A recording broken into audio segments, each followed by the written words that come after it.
Hey everybody, Captain B-Nard back here with another Wi-Fi battle. Extremely exciting day today because for the first time in nearly 4 years I am back with a Sword and Shield Wi-Fi battle. So I am pretty pumped up about this. This was a decision I made because I have been playing Scarlet and Violet for quite a long time now. As you guys know, I'm up over 200 battles at this point, and so I wanted to go ahead and change things up a little bit, and decided to do something I've never done before, which is actually go back to a previous Pokemon game and see if I could get some more Wi-Fi battles on it. So yeah, pretty pumped up about that. We're going to go ahead and jump into a game here. This is going to be against Oliver. This is a random person offline.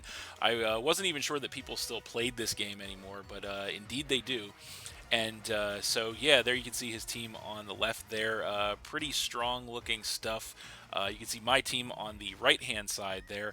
And so my mission statement for building a team here on Sword and Shield after all this time was simply this. I wanted to use only Pokemon that were released in Generation 8 that are not available on Scarlet and Violet. So, as you can imagine, that created a pretty small Pokemon pool for me to choose from, but these are the ones that I got here. Mostly ones I've used before back in the day here on Sword and Shield Generation 8.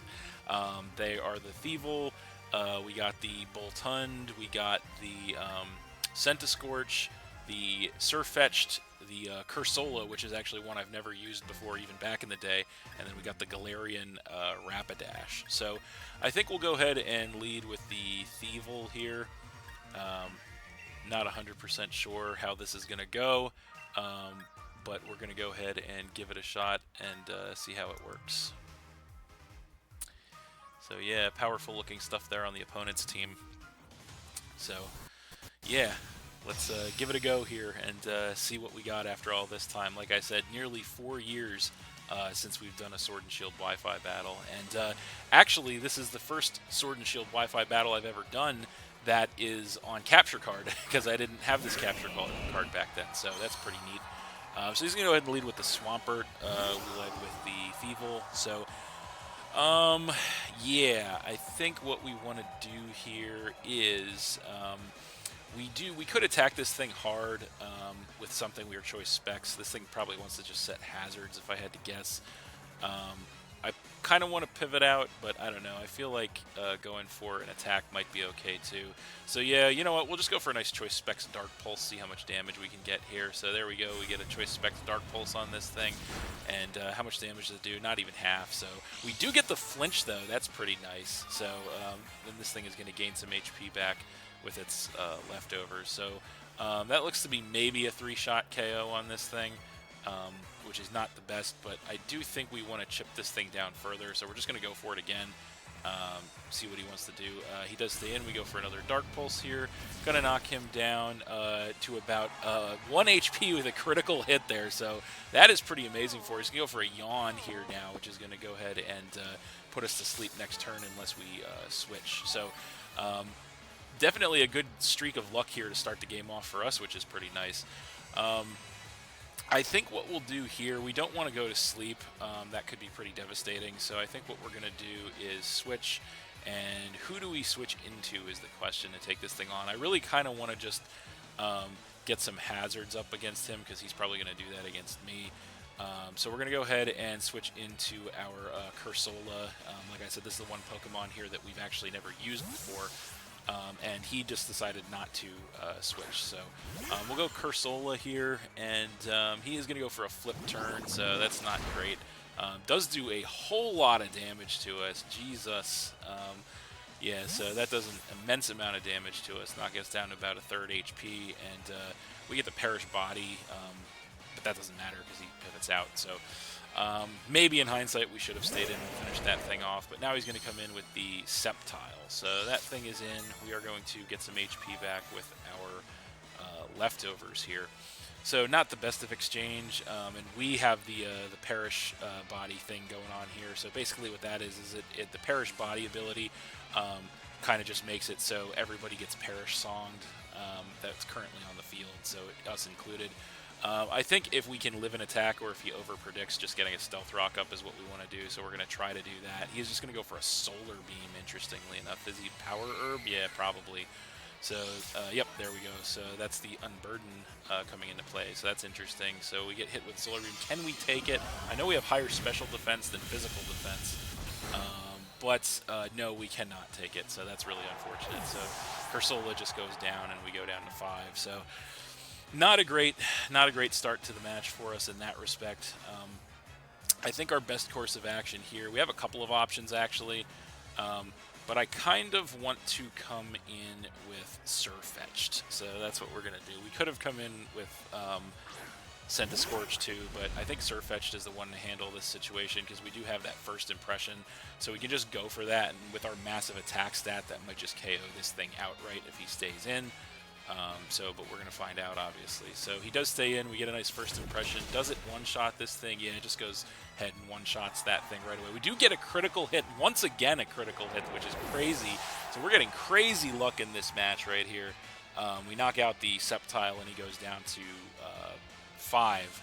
But honestly, I don't know that that crit mattered because Sceptile does not have very good defenses, and Surfetched has a massive physical attack stat. So I don't really think that mattered, but either way, we get rid of that thing. So now Blaziken comes in, and the question here is, I don't think we want to switch out. I don't think it's much of a question, quite honestly, because we don't want to give this thing an opportunity to set up, that's for sure. He could, like, Brave Bird us and take us out or something else, but I really think we just cannot give this thing an opportunity to set up, so we're just going to click Close Combat here and see what else. He does Swords Dance. Okay, so we definitely made the right play, not giving him a chance to set up here for free, but he does get that sharp attack boost. We go for a nice close combat at max attack here, and that is going to one-shot this thing outright, which is incredible, and knock him down to 4. So we take the defense drops, but that's fine. He might have been thinking we were choice banned or something there, but no, we are not. So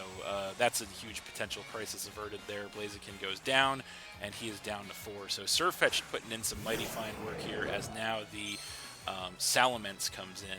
And no Intimidate, so it's going to be Moxie, so that's definitely something important to note. I think we definitely switch here. I'm not 100% sure what we switch into to face this thing. We could go for Rapidash, that Galarian Rapidash switch, but I don't know if that is the smartest thing in the world to do. I don't want to keep Surfetched in right now, I don't think. What do we want to do here?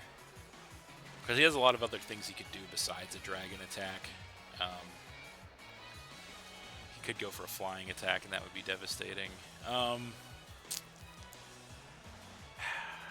do we play this? I don't know.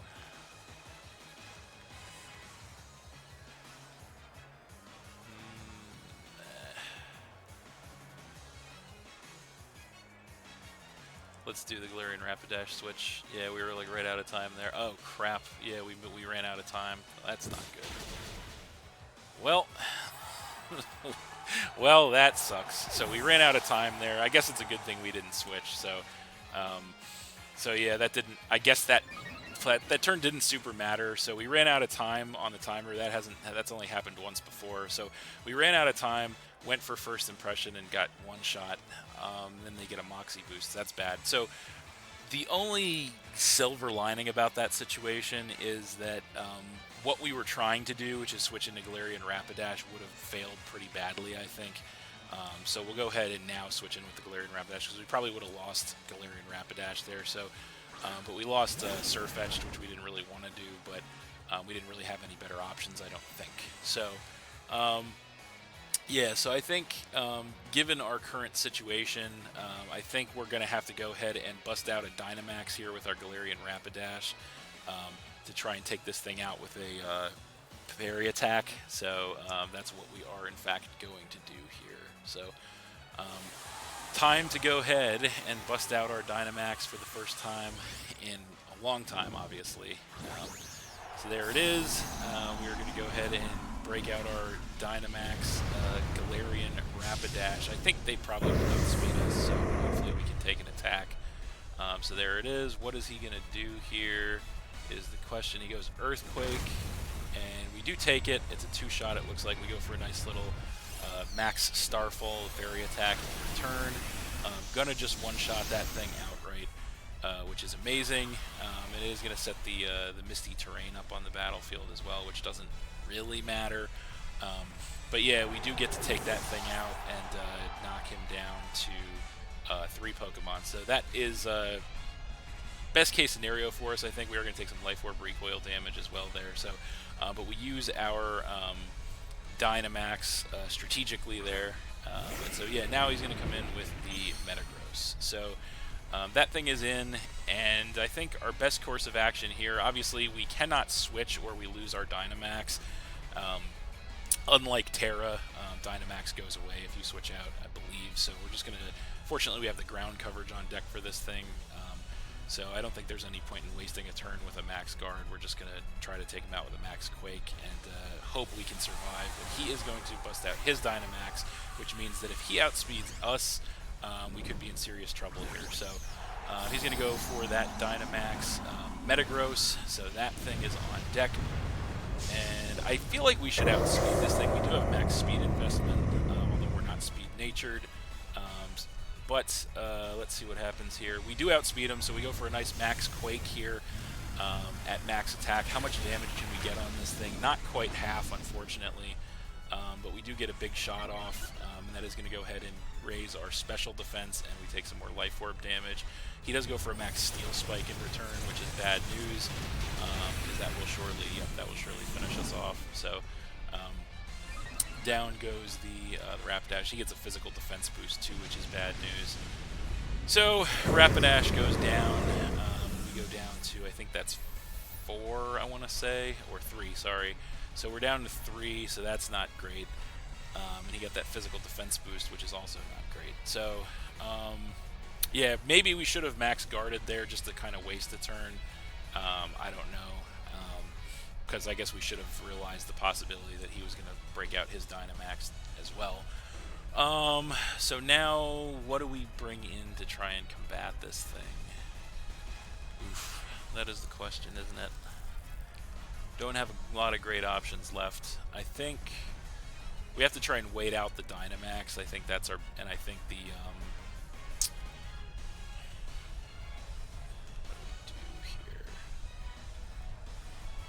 yeah, I think probably Centiskorch is our best bet. So come in with Centiskorch.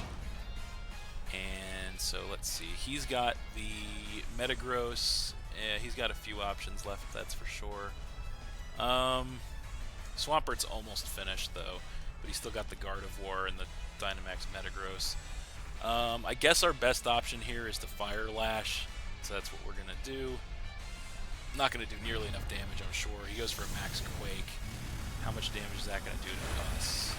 It does well over half, which is really bad news, and it is going to give him a special defense boost too. So that's bad news. So we are going to go for a Fire Lash. It does take him down below half, which is nice, and yeah, that's all well and good. But we are not going to take another attack from this thing, that's for sure. So yeah, fortunately, this is the last turn of Dynamax.